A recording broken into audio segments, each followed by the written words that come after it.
નમસ્કાર મિત્રો, સ્વાગત છે તમારું અમારી યુટ્યુબ ચેનલમાં। તો મિત્રો, આરટીઈ એટલે કે રાઇટ ટુ એજ્યુકેશન એક્ટ 2009 અંતર્ગત 1 જૂનના રોજ જે બાળકની ઉંમર 6 વર્ષ કમ્પ્લીટ હોય તો તેવા બાળકોને ખાનગી શાળામાં ધોરણ 1માં મફત પ્રવેશ આપવામાં આવે છે અને તે બાળકને ખાનગી શાળામાં ધોરણ 1 થી ધોરણ 8 સુધી ફ્રીમાં અભ્યાસ કરાવવામાં આવે છે। તો જે શૈક્ષણિક વર્ષ છે વર્ષ 2024-25, તો આ વર્ષ માટે વિદ્યાર્થી પાસેથી અરજીઓ મંગાવવામાં આવેલી છે એટલે કે એડમિશન શરૂ કરવામાં આવેલા છે। તો क्या विद्यार्थी आ योजना लाभ लई सकते?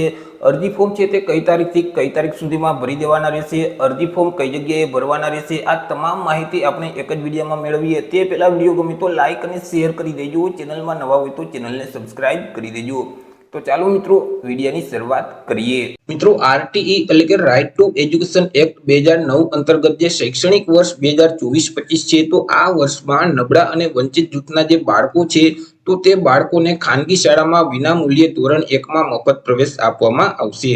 હવે મિત્રો, તે માટે અરજીઓ પણ મંગાવવામાં આવેલી છે। ગુજરાત સરકાર દ્વારા the right of children to free and compulsory education act 2009 છે અને આ કાયદાની કલમ 12(1) ક હેઠળ જે બિન અનુદાનિત ખાનગી પ્રાથમિક શાળાઓ હોય છે તો આ જે ખાનગી પ્રાથમિક શાળાઓમાં 25% જગ્યા છે તે આરટી ના બાળકો માટે અનામત રાખવાની હોય છે। તો 25% જગ્યા મુજબ વિનામૂલ્યે ધોરણ 1માં નબળા અને વંચિત જૂથના બાળકોને ખાનગી શાળામાં મફત પ્રવેશ આપવામાં આવશે। હવે મિત્રો, આ યોજનાનો જો લાભ લેવો હોય તો બાળકની વય મર્યાદા નક્કી કરવામાં આવેલી છે। જે બાળકની ઉંમર 1 જૂન 2024 ના રોજ 6 વર્ષ કમ્પ્લીટ થયેલ હોય તે બાળક આ આરટી માં અરજી ફોર્મ ભરી શકશે। હવે મિત્રો, ક્યાં બાળકો અરજી ફોર્મ ભરી શકશે તેની વિગતવાર માહિતી મેળવીએ તો જે અનાથ બાળકો છે તે આ યોજનાનો લાભ લઈ શકતા હોય છે।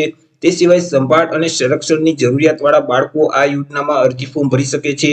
તે સિવાય બાળગૃહના જે બાળકો છે તેવા બાળકો પણ આરટી માં અરજી ફોર્મ ભરી શકે છે। બાળ મજૂર અથવા તો સ્થળાંતરિત જે મજૂરના જે બાળકો છે તો તેવા બાળકો પણ આ આરટી માં અરજી ફોર્મ ભરી શકે છે।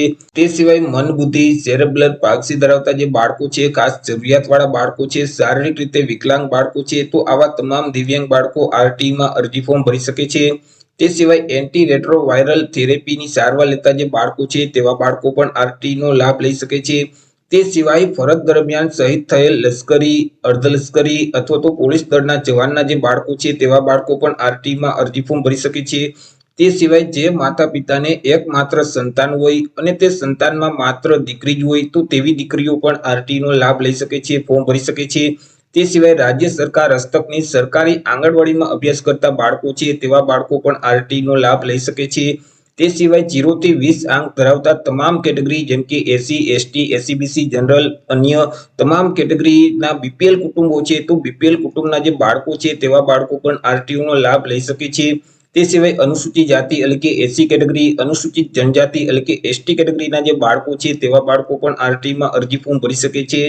તે સિવાય સામાજિક અને શૈક્ષણિક રીતે પછાત વર્ગ એટલે કે ઓબીસી કેટેગરીના તમામ બાળકો છે, અન્ય પછાત વર્ગ એટલે કે ઈડબ્લ્યુએસ કેટેગરીના તમામ બાળકો છે, વિચરતી અને વિમુક્ત જાતિના જે બાળકો છે તો તેવા બાળકો પણ આ યોજનાનો લાભ લઈ શકે છે। તે સિવાય જનરલ કેટેગરી અને બિન અનામત વર્ગના જે બાળકો છે તો તેવા બાળકો પણ આ યોજનાનો લાભ લઈ શકે છે।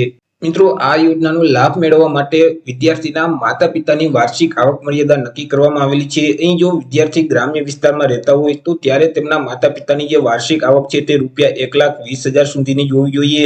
જો વિદ્યાર્થી શહેરી વિસ્તારમાં રહેતા હોય તો ત્યારે તેમના માતા પિતાની વાર્ષિક આવક છે તે ₹1,50,000 સુધીની હોવી જોઈએ।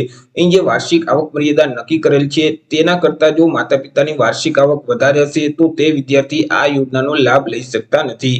યોજનાનો લાભ મેળવવા માટે વિદ્યાર્થીઓએ ઓનલાઈન અરજી ફોર્મ ભરવાનું હોય છે। ઓનલાઈન અરજી ફોર્મ છે તે જે આરટી નું પોર્ટલ છે rte.org.gujarat.com તો આ વેબસાઇટ ઉપર જઈ વિદ્યાર્થીઓએ ઓનલાઈન અરજી ફોર્મ ભરી દેવાનું રહેશે। ઓનલાઈન અરજી ફોર્મ છે તે 14 માર્ચ 2024 અને ગુરુવારથી શરૂ કરવામાં આવશે। 14 માર્ચ 2024 થી લઈને 26 માર્ચ 2024 મંગળવાર સુધીમાં વિદ્યાર્થીઓએ ઓનલાઈન અરજી ફોર્મ ભરવાનું રહેશે। જો તમે ઘર બેઠા જ ઓનલાઈન અરજી ફોર્મ ભરવા માંગતા હોય તો અમારા જે વોટ્સએપ નંબર છે 9106616146 આ નંબર પર તમે વોટ્સએપ પર મેસેજ કરશો કે અમારે આરટીઈ માં અરજી ફોર્મ ભરવું છે તો તમને નજીવી ફી સાથે ઘર બેઠા જ ઓનલાઈન અરજી ફોર્મ ભરી દેવામાં આવશે। મિત્રો અહીં તમામ જે આધાર પુરાવા છે, ડોક્યુમેન્ટ છે તે પણ તમારે ઓનલાઈન જ અપલોડ કરવાના રહેશે. જેમ કે જન્મ તારીખનો દાખલો છે, રહેઠાણનો પુરાવો છે, જાતિનો દાખલો છે, આવકનો દાખલો છે, ઇન્કમટેક્સ રિટર્ન છે. જો ઇન્કમટેક્સ રિટર્ન ભરેલ ન હોય તેવા કિસ્સામાં તમે આવકવેરાને પાત્ર આવક તમારી નથી તે અંગેનું સેલ્ફ ડિક્લેરેશન ફોર્મ છે તે તમારે અપલોડ કરવાનું રહેશે.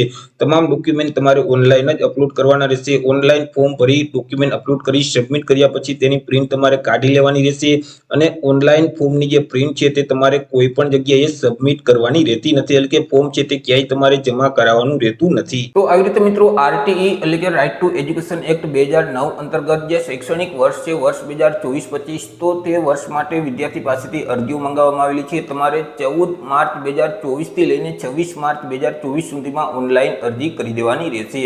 જો તમે ઘર બેઠા જ ઓનલાઈન અરજી ફોર્મ ભરાવવા માંગતા હોય તો અમારા જે વોટ્સએપ નંબર છે 9106616546 આ નંબર પર તમે વોટ્સએપ પર મેસેજ કરશો કે અમારે આરટીઈમાં અરજી ફોર્મ ભરવું છે તો તમને નજીવી ફી સાથે ઘર બેઠા જ ઓનલાઈન અરજી ફોર્મ ભરી દેવામાં આવશે. તો આશા રાખું છું મિત્રો વિડીયો પસંદ પડ્યો હશે. વિડીયો પસંદ પડ્યો હોય તો લાઇક અને શેર કરી દેજો. ચેનલમાં નવા હોય તો ચેનલને સબસ્ક્રાઇબ કરી દેજો. ફરી મળીશું એક નવા ટોપિક સાથે એક નવા જ વિડીયોમાં. ત્યાં સુધી જય હિન્દ, વંદે માતરમ.